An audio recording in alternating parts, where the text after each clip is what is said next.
Hey guys, so like, would you say my red guitar is your favourite, or is it the black one?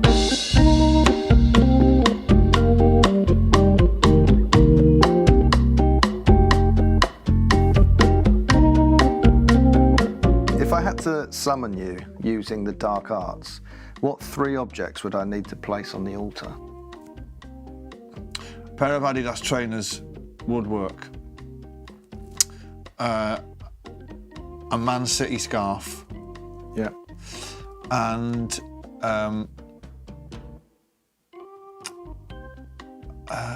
yeah, a plectrum. That's gonna entice me from the other side. Would you rather be able to communicate with people in old photographs or speak to animals?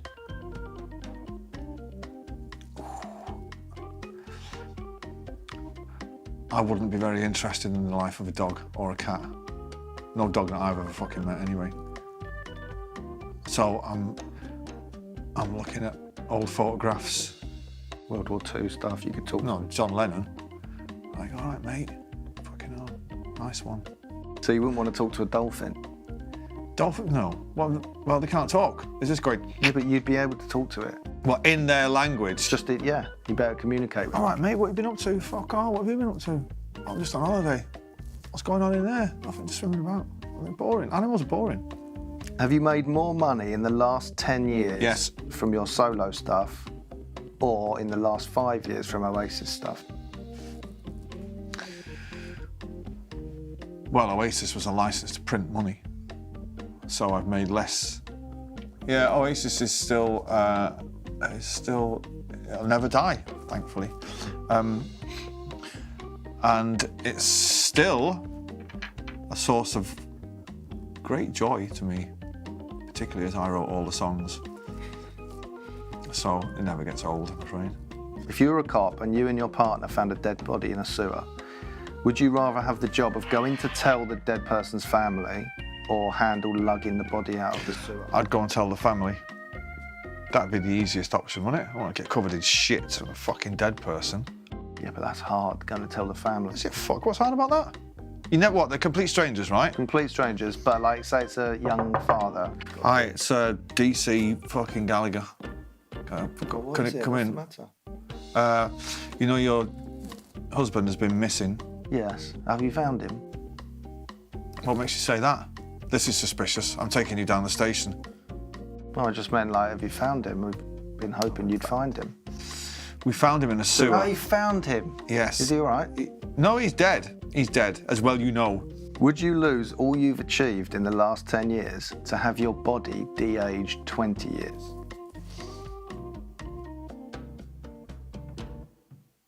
I don't think I would. I kind of think I feel and look better now than I did 20 years ago. So, no. Ask me that in another 10 years and I'd probably say yes. But not now. I'm peaking now. What's your most Spinal Tap moment of the last 10 years? We did a gig in Peru on a first solo tour. And we were told we were having a police escort to and from the gig. It's always a bit of a thrill when you get a police escort. Like, it makes you feel like Led Zeppelin or fucking Stones or something. On the way back from the gig, which was a great gig, as they always are in Peru, we were in the police escort and we got overtaken by a bus. Which I found very Spinal Tap, because usually police escorts are like, you fucking get out of the way. Or is it just... We were just stuck in the traffic. We weren't even in the bus lane. It was quite like, fuck me. Is that Oasis years? No, you said in the last 10 years. I don't really know this, but I've kind of been solo for the last 10 years. You do know that, right? Yeah, well. Yeah. So, I don't think you'd listen to that. Yeah. Oh no, we used to get loads of police escorts in Oasis, but they were proper ones. Like the hairiest one I've ever been in was in Dublin one night with police outriders. They're fucking mental, like speeding through the streets of Dublin. Fucking, they can be quite nerve-wracking. You know, you just come off stage, you're covered in fucking freezing cold and soaking wet, and then you're going in a car 220 miles an hour up fucking through the streets of Dublin. It's like not yet. What is the thinking behind a police escort? Well, if you get stopped at the traffic lights, you know, Get mobbed. somebody might ask you for your autograph, you know, and fucking hell, that'd be the end of the world, wouldn't it? I've never understood them myself. But it's to get you out of the building quick. If you got your dream job movie soundtrack, what's the movie? It would have to be a Tarantino one, wouldn't it? There's a track on Who Built the Moon called The Man Who Built the Moon that every day I was going to the studio while writing that track, I passed the promotional poster for the Hateful Eight. Was that what they called? Hateful Yeah. Eight? And I decided to write a song about that poster. And actually, when it came out, it sounded like it could have been in that film. So it would be one of his, because he's got a certain style and characters are always a bit edgy and flawed. So it'd be a Tarantino film. Would you be up for doing movie soundtracks? Absolutely. Yeah, you know, I've never been asked to fucking score a single fucking thing in my life ever once. Yeah. No one ever asked me. Hit him up.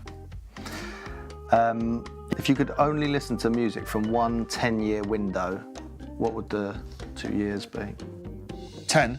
Yeah, so a 10-year window of time.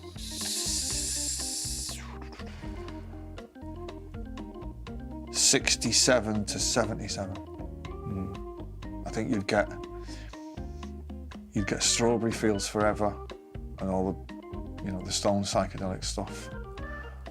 And then you go through to 69, yeah, all the Led Zeppelin and all that, and you finish at punk. I think that's probably one of the best decades of music ever, isn't it? Or 56 to 66, you start with Elvis and finish at Tomorrow Never Knows, which would be great. But I think 67 to 77. Yeah. You get Bowie. You would get, oh yeah, I mean, it's a great decade.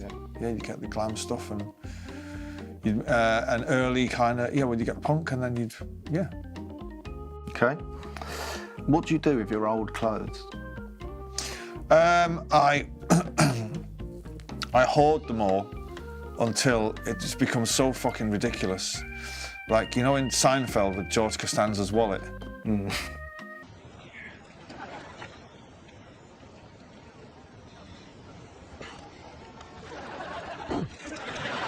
Right, that's like one of my fucking wardrobes, and they're just all squashed in there, and it's just fucking.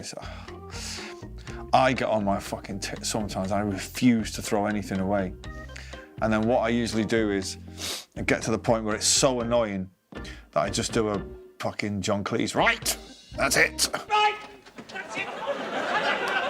You've tried it on just once too often. Right, that's it, and.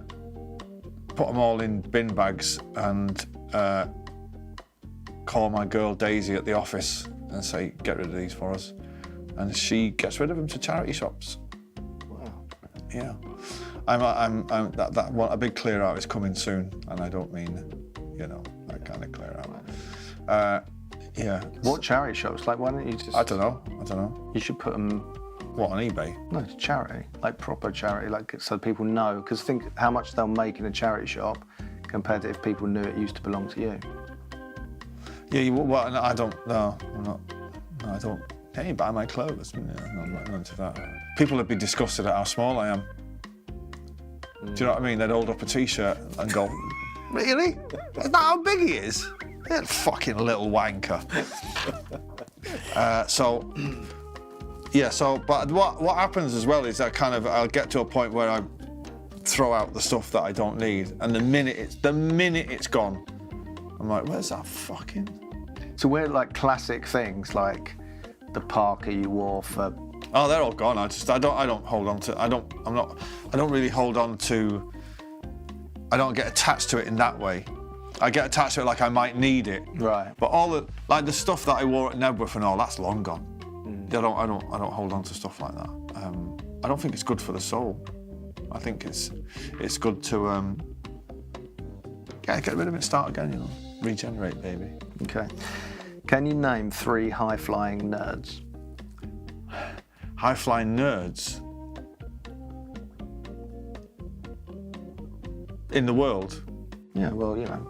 Okay. Bill Gates. Yeah, that's one. Steve Jobs. Yeah. Some other guy that invented some fucking useless shit that we never needed. We'll take that as a no then. No.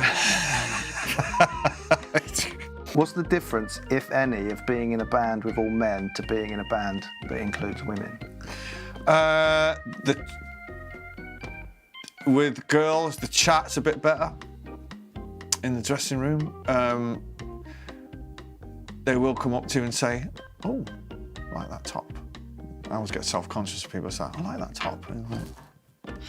But the other, and sometimes they'll say, "You're not going to wear that on stage, are you?" I'm like, "Well, fucking not now, no." Is there anyone in a band currently that you'd be interested in seeing go solo? I think most people who are in bands have gone solo already. Everybody's got a side project, haven't they? But how about Bono? I reckon he'd do a good solo record. If you could resurrect one person who died in the last decade, who would it be? What are we now, 21, 2011. It's a toss-up between Prince and Bowie.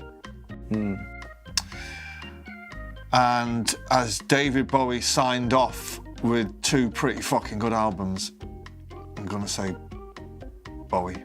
Okay.